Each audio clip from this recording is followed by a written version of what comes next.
ang nag-deliver papunta sa bahay nila Pangulong Bongbong Marcos at Speaker Martin Romualdez mag-insert o magpasok ng 100 billion worth of projects sa BICAM. Sana po ay hindi nila ako mapatay bago ko mailabas ang lahat. Ginawa ko lang ang utos sa akin, pero ngayon, handa na akong harapin ang lahat. Ginagamit ng administrasyon ang buong resources ng bansa para tumahimik ako. That he will shoot me if I will talk. Gagamitin ako bilang panakipbutas sa kanilang kampanya laban sa korupsyon.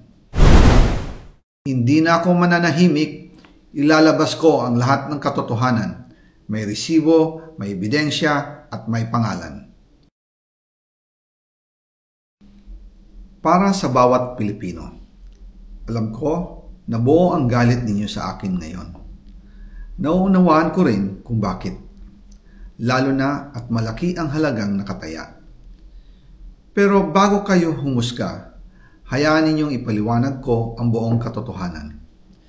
Matagal akong hindi nagsalita dahil may direktang utos sa akin. Huwag nang bumalik ng Pilipinas at manahimik na lamang. Umalis ako noong July 19, 2025 para sa aking medical check-up. Nakaplanong bumalik pagkatapos ng SONA ni Pangulo. Pero habang papauwi na ako, tinawagan ako ni dating Speaker Martin Romualdez at sinabihan, "Stay out of the country.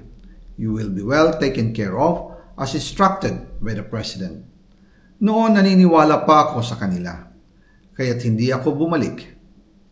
Tumikom ang aking bibig, sumunod ako, pero ang hindi ko alam, ang ibig pala nilang sabihin sa aalagaan ka namin ay gagamitin ako bilang panakipbutas sa kanilang kampanya laban sa korupsyon. Ginawa nila akong poster boy ng kanilang sariling kasinungalingan. Ngayon, hindi na ako mananahimik, ilalabas ko ang lahat ng katotohanan. May resibo, may ebidensya, at may pangalan. Nagsimula ito nung tumawag si Sekmina Pangandaman sa akin nung nag-umpisa ang BICAM process last year, 2024. Ang sabi niya, katatapos lang ng meeting nila ni Pangulo at may instructions na mag-insert o magpasok ng 100 billion worth of projects sa BICAM. At sinabi pa ni Sekmina, you can confirm with Yusek Adrian Bersamin dahil magkasama sila sa meeting ni Pangulong BBM noong araw na yon. Tinawagan ko po agad si Yusek Adrian Bersamin at tinanong ko kung may instruction nga ba ang Pangulo na magpasok ng 100 billion during their meeting. Ang sabi niya ay totoo nga po.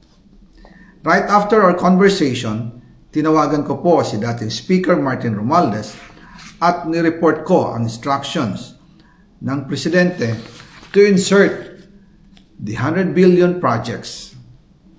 At sinabi niya sa akin, what the President wants, he gets. After ng ilang araw, nag-set po ng meeting si Sekmina Pangandaman at Yusek Adrian Bersamin sa amin ni dating Speaker Martin Romualdez sa Aguado Building in front of Gate 4 ng Malacanang at nandun din po si Yusek Jojo Cadiz. During the meeting, binigay po ni Yusek Adrian Bersamin ang listahan na worth 100 billion. Tinanong ko po si Yusek Adrian kung saan galing ang listahan. Ang sagot niya, galing kay PBBM mismo at binigay niya ito mula sa brown leather bag.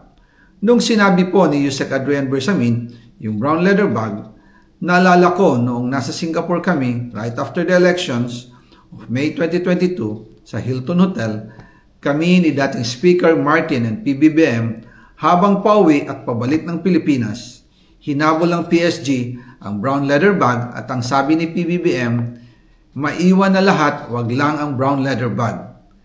Kaya naniwala ako na utos talaga ito ng Pangulo.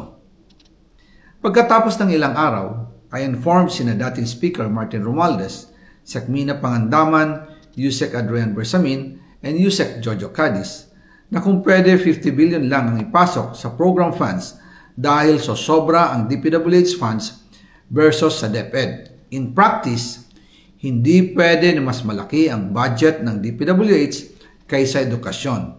And yung balance na 50 billion, ilagay na lang sa unprogrammed funds for the 2025 budget dahil Office of the President din ang nagre-release ng lahat ng unprogrammed funds. Pagkatapos ng isang araw, tinawagan ako ni Sec Mina at sinabi ang mensahe ng Pangulo. Ipasok ninyo yan dahil pinangako na sa akin ni Speaker Martin yan at hindi na pwedeng baguhin. Kumbaga, ang utos ng hari hindi pwedeng mabali. Again, I informed the Speaker and asked clearance about the instructions ng Pangulo. At ang sabi niya, wala tayong magagawa. Kaya po nagtataka ako kung bakit sinasabi ni Pangulo na hindi niya makilala ang budget, samantalang lahat na binawas at dinagdag sa mga ahensya ng gobyerno ay humihingi ng approval sa kanya si Sec Mina Pangandaman.